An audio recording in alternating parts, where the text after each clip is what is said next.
हम कितनी दुख की बात है, मेरा तो आत्मा ही दुख रही है आज ये बात सुन के। This is so bad. तुम लोगों की इच्छा ही नहीं है बेटा पढ़ने की, तुम लोगों के आसार है नहीं बोर्ड क्लास वाले, बोर्ड तुम्हारे लक्षण नहीं है बोर्ड। बेटा टॉपिक खत्म हो जाएगा तो मैं खुद छुट्टी कर दूंगी। अब तुम क्या चाहते हो, मैं टॉपिक को बीच में यहीं पे क्लास खत्म कर दूं? है सेरिब्रम पढ़ाते पढ़ाते बीच में क्लास खत्म कर दूं क्या तुम्हारे लिए? ये क्या तुम लोगों ने ड्रामा क्रिएट कर रखा है भाई। हफ्ते में 1-2 क्लासेस मुश्किल से होती हैं, उसमें भी तुम लोगों इतना रोना धोना तुम मचा देते हो। मतलब क्या चाहते हो, यहीं छोड़ दूं क्लास है, यहीं खत्म कर देती हूँ। लो थैंक यू, खुद पढ़ लेना,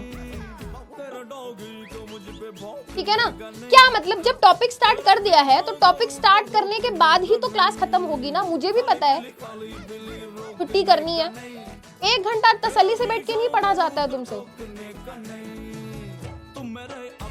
पता नहीं यार तुम क्या ही है।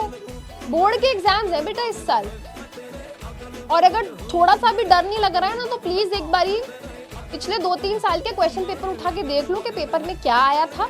और तुम्हें लगता है कि नहीं मैम ये सब हमें बहुत अच्छे से आता है तो फिर मैं नहीं पढ़ाऊंगी, तो तुम खुद ही पढ़ लेना। इतने प्यार से मजे करके गाने गा के इतने आराम से तुम्हें पढ़ा रही हूँ सब कुछ। मुझे सॉरी नहीं चाहिए भाई तुम्हारी, मतलब पता नहीं क्यों पहले गलती करो, पहले परेशान करो और उसके बाद सॉरी बोल दो। तुम हरकतें ही क्यों करते हो भाई सॉरी बोलने वाली? खुद को ऐसा बनाओ ना लाइफ में कि सॉरी ना बोलना पड़े किसी को। बेटा थैंक यू सॉरी जैसे वर्ड्स इतने सस्ते नहीं होते, हर जगह नहीं बांटने होते लाइफ में। थोड़ी देर में किसी को सॉरी बोल रहे हो। अपने आप को लाइफ में ऐसा बनाओ कि किसी को तुम्हें सॉरी ना बोलनी पड़े।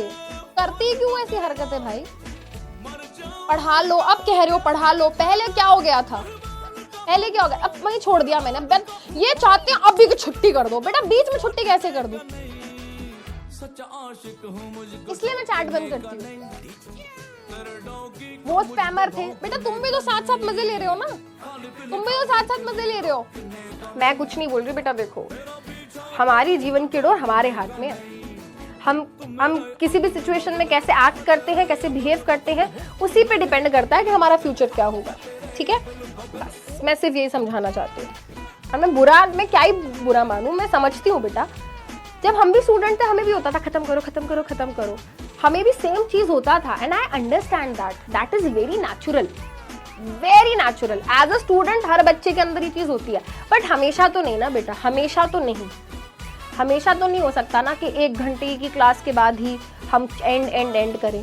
देयर आर डेज जब मन नहीं करता कि मैम छुट्टी कर दो, मैम भी समझती हैं ये बात, ठीक है। बट थोड़ा सा बेटा प्लीज अपने पेशेंस को इम्प्रूव करिए, अपने अंदर प्लीज एक हैबिट डेवलप करिए बेटा, क्योंकि तुम ना पढ़ रहे हो या नहीं पढ़ रहे हो बात की बात है, क्या तुम फोकस कंसंट्रेशन के साथ टिक के बैठ पा रहे हो, ये बहुत इंपॉर्टेंट है।